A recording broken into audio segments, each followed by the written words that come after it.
Drive hard. Drive hard. I think binigay sa'yo talaga, yung naniniwala ka doon, na binigay sa'yo ni Lord talaga yung moments ng experiences ng mga ganun. Oo naman.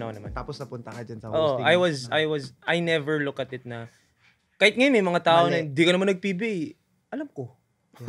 Kaya nga ako nandito eh. Ay, hindi talaga ako ever nag-regret. Never talaga. Good. Sa akin talaga, sabi ko nga, life. bro dun sa skill level ko nung time na yun and the era I was in and all the injuries, yung height ko, baka nag-basketball, kunyari nag-PBA ako.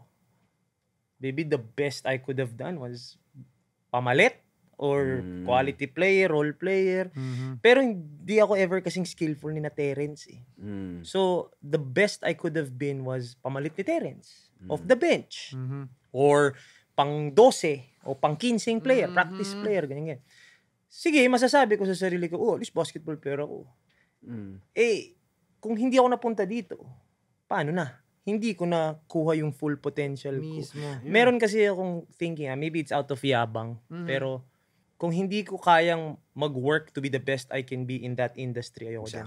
Exactly. Pare-parehas naman tayo. Diba? Pare-parehas tayo dyan. Kumbaga, kung masasabi ko nga sarili ko, basketball player ako, PBA player ako, pero binabangko ka naman. Binabangko ako, hindi ako masaya. Tapos wala kang playing time. Hindi mo ma-reach yung full potential mo. What if? So doon na lang ako sa industriya na kaya kong gawin. Yung kumbaga, you can control yourself. Control mo yung sarili mo. Sa era na yun. Anong nasabi nung dad mo? Nung coach? Nung nag-retire ako? Syempre okay anong gagawin mo? Ganon. Bro, never old school yung family ko. Gets. Old school. So, content. Mismo! Shoutout sa mga parents natin. Shoutout. At the end of the day, bro, kung di ka pumapasok ng 9 to 5, ano yung ginagawa mo? Kumbaga, nagising na kasi tayo dun sa era din ng mga lalaking gising na, I would say, ganun eh, woke men na bakit nga, kagaya na isa nating shooter, sabi niya, kanina nagkukwento siya, ano kasi, ayoko din nung pasok ka ng 9. Nagtatrabaho ako sa ibang boss. Pinapayaman mo siya.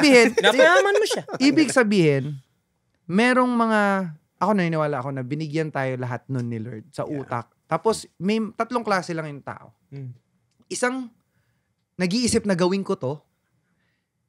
Isang may gumagawa na.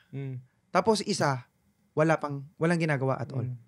So, ako, masasabi ko, ikaw, ako, tayo na nandito. Tayo yung mga doer na. Yeah. Because we're doing it already. Mauna na ako. Yun, diba? Parang ganon. So, yun yung kaibahan nung, nagpapasalamat tayo doon sa mga gumigising na. Yung, diba? Yung, uy, gusto ko yung ginagawa ni Tito Mikey. Uy, gusto ko yung ginagawa ni Kel. Ganito, okay sila doon sa mga. Pwede pala yun. Kaya pala yun na doon lang mauubos yung oras ko. Nung yung guest namin, nung last guest namin, tinanong ko siya kung ano masasabi niya sa tambay. Okay. Ang sabi niya sa mga tambay, wag niyong sayangin yung oras niyo. So ikaw, tatanungin ka din namin, ano yung masasabi mo doon sa mga lalaki na, kasi tayo, pwede mo talaga sabihin na tayo yung lalaki na, provider. So ano yung masasabi mo doon sa mga lalaki na, yung alam mo yung kala nila happy-go-lucky lang yung life, na parang, kung ganon, matatapos yung life. Kung saan kayo masaya. Pero, huwag kayo magalit sa amin. Exactly. As simple as that. Exactly. Yes, sir. Meron naman kasing tambay na gusto nila yun eh. Meron akong mga kakilala na okay talaga sila, na simple lang sila. Okay sila. And when I would talk to them and they would, kumbaga malalaman nila yung buhay ko, yung lifestyle ko, okay. Uy, okay yan, Mike. Ganda ng bago mong kotse ah. Pero walang bahid ng, walang galit, walang bahid ng Inggit. Walang ganun. Okay ako doon. Go. Pero kung tambay ka, tas galit ka, yun ang ano.